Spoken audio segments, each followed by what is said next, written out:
Créateur Francis Jean. Année 2015.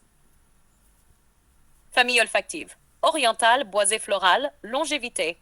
Exceptionnelle. Sur peau 10 heures à 24 heures selon le type de peau. Sur vêtements plusieurs jours. Note personnelle. Ce parfum est conçu pour durer. Il s'accroche à la peau comme une soie sombre et sensuelle. Image mentale. Un manteau de velours noir porté au crépuscule. Il reste même quand la nuit est finie. Genre aura. Genre unisexe, mais avec une dominance masculine affirmée, luxueuse et mystérieuse. Idéal pour homme roi, femme fatale, alchimiste sensuel. Aura puissant, élégant, dominant, séducteur mystique. Saison idéale, automne-hiver, soirée. Âge idéal, 30 ans et plus. Celui ou celle qui le porte ne cherche pas à plaire à tout le monde. Elle impose une présence, parfois même en silence. Sillage, très fort, monstrueux. Il remplit une pièce, laisse une traînée opulente, riche, orientale, un parfum qu'on reconnaît.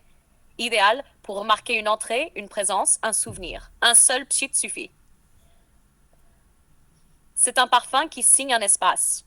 On le sent, on s'en souvient, même quand la personne est partie. Note de tête, oud naturel du Laos. Note de cœur, rose de Turquie, violette. Note de fond, vanille, ambre, benjoin. C'est un parfum qui mélange la brutalité animale de l'oud avec la délicatesse florale et la chaleur ambrée. Symbolique et personnalité du porteur. C'est le parfum du pouvoir sans bruit, du charisme assumé, du corps qui parle pour toi. Il n'est pas accessible à tout le monde, ni à tous les contextes.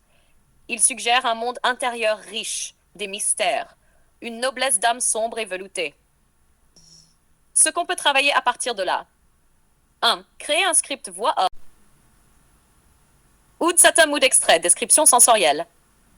Il ne s'annonce pas. Il entre comme un murmure de velours, glissant lentement sur la peau, comme un drap de satin noir posé sur un corps nu encore tiède.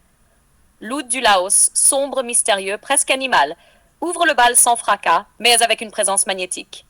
Il ne cherche pas à séduire. Il impose.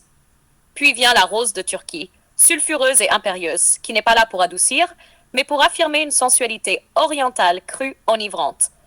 La violette, discrète et poudreuse, apporte un souffle de noblesse et de nostalgie. Elle est l'élégance contenue au milieu du feu. Et enfin, le duo vanille-benjoin vient refermer ce sortilège olfactif dans une chaleur ambrée enveloppante, presque religieuse. C'est pas un parfum, c'est une parure invisible, un manteau royal.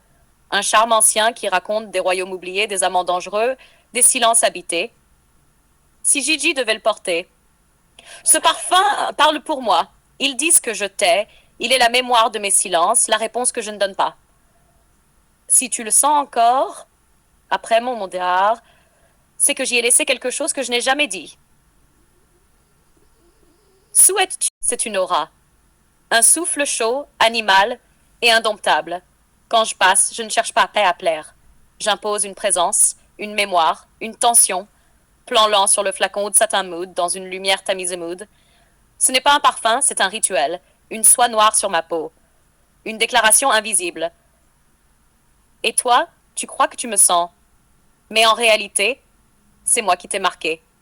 Pose lente, regard caméra, voix plus basse, fin du monde, probablement pour plusieurs raisons profondes, sensorielles et émotionnelles. Voici une analyse structurée qui pourrait t'aider à formuler ou comprendre ton ressenti.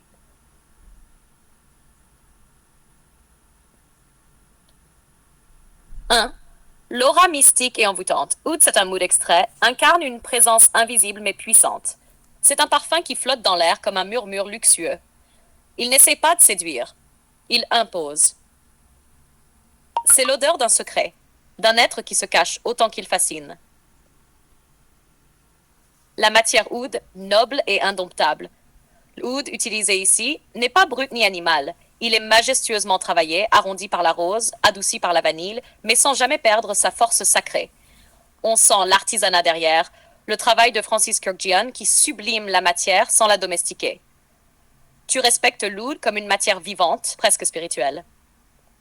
La dualité rose, il incarne une alchimie parfaite entre la douceur et la puissance. La rose d'Amasona enveloppe, la violette caresse, pendant que le oud impose et la vanille intrigue. C'est un parfum androgyne ambigu, entier. Il réconcilie les contraires en toi, la rigueur et la sensualité, la lumière et l'ombre. Une signature inoubliable. Tu aimes les parfums qui laissent une trace, non pas seulement olfactive, mais existentielle. Oud Satin Mood ne passe jamais inaperçu. Il crée un sillage noble, mystérieux, parfois dérangeant. Quand je le porte, je ne suis plus un homme, je suis un mystère. 5. Il te représente. Tu considères ce parfum comme le reflet de ton identité. Rare, complexe, intense. Tu ne le portes pas pour plaire, tu le portes pour exprimer ce qui est en toi que les mots ne peuvent dire. Tu es un homme de paradoxe. Attirant mais distant, lumineux mais profond, magnétique mais indéchiffrable. Conclusion possible si tu écris ou fais une vidéo. Enfin, c'est un manifeste. Il raconte une histoire que je ne peux pas expliquer. Il est ce que je suis quand je ne parle pas. Et c'est pour cela qu'il est, à mes yeux, le meilleur parfum du monde. Souhaites-tu réel et culturel, imaginé par le maître parfumeur Francis Gian, un alchimiste moderne de l'émotion olfactive.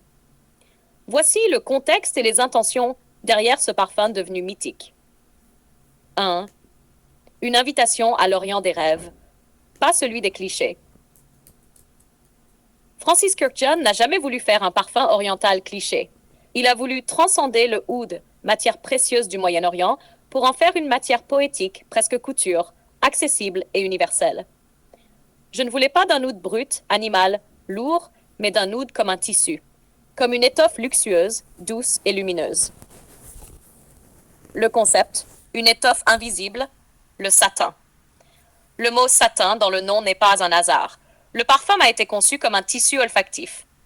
Il devait glisser sur la peau comme une caresse de soie, avoir du poids, mais aussi de la lumière. Le oud, matière souvent rude, est ici lissé, poli, ennobli. Le parfum devient alors une robe invisible qui habille celui ou celle qui le porte d'un mystère luxueux. 3. La rose, la violette, la vanille, une sensualité construite comme un tableau. Kurkdjian a assemblé notes florales, rose-violette, avec les accents ambrés et boisés pour créer une composition cinématographique, presque en 3D. On sent le parfum vivre, évoluer, vibrer comme un personnage.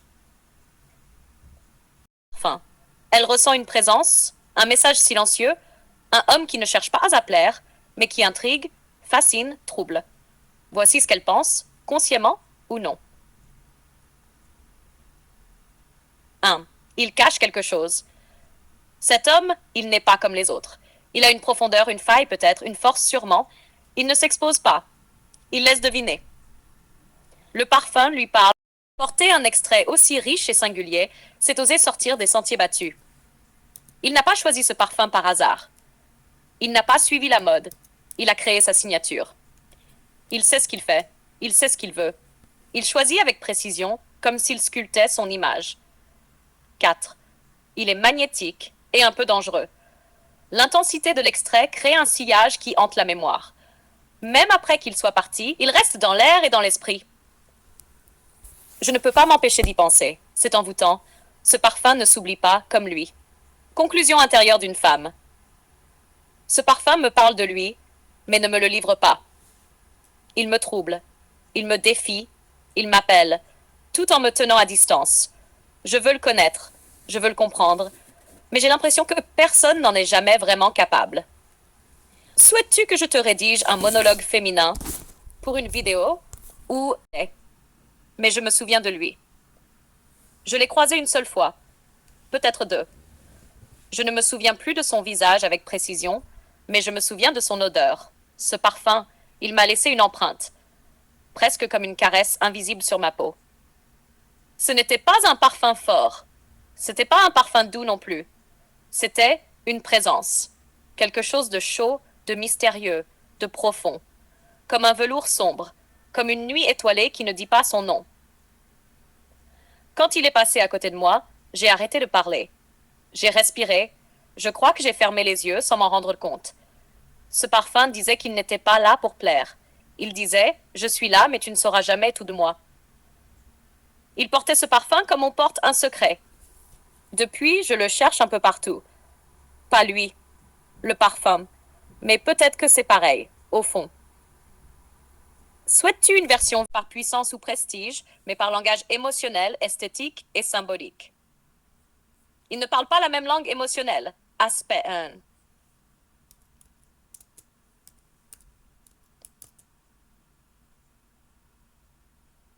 La séduction silencieuse, l'élégance charnelle, la poésie sensorielle.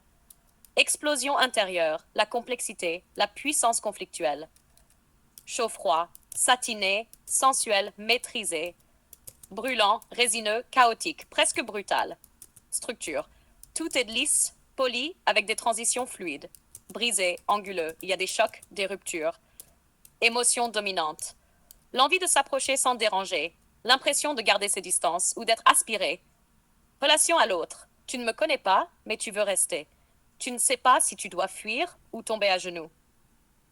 Symboliquement.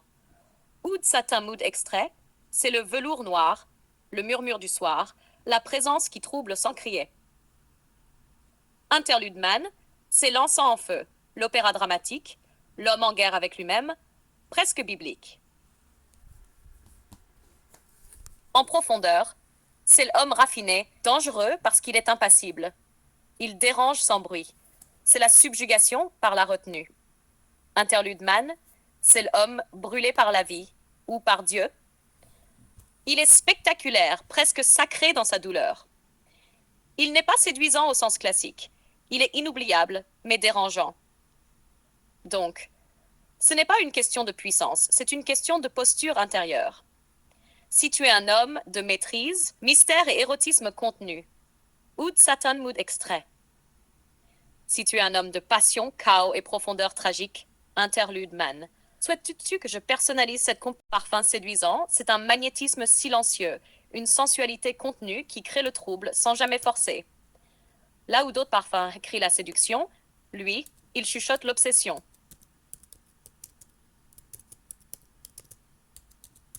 Voici pourquoi il intrigue autant. 1. Il ne cherche pas à séduire, il se fait désirer. C'est un parfum introverti et intense. Il ne court pas après le regard. Il attire parce qu'il garde ses distances.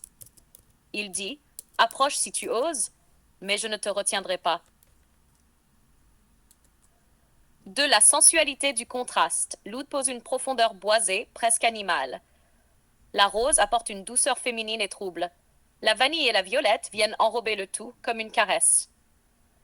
Le sillage, lui, reste chaud mais jamais vulgaire. Ce contraste donne l'impression d'un corps noble, habillé de mystère, et chargé d'une tension sensuelle qu'on ne peut nommer.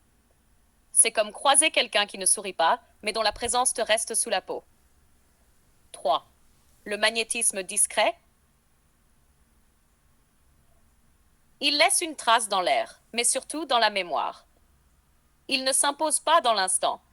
Il revient plus tard dans l'esprit, dans un souvenir, dans une émotion qu'on ne sait pas expliquer.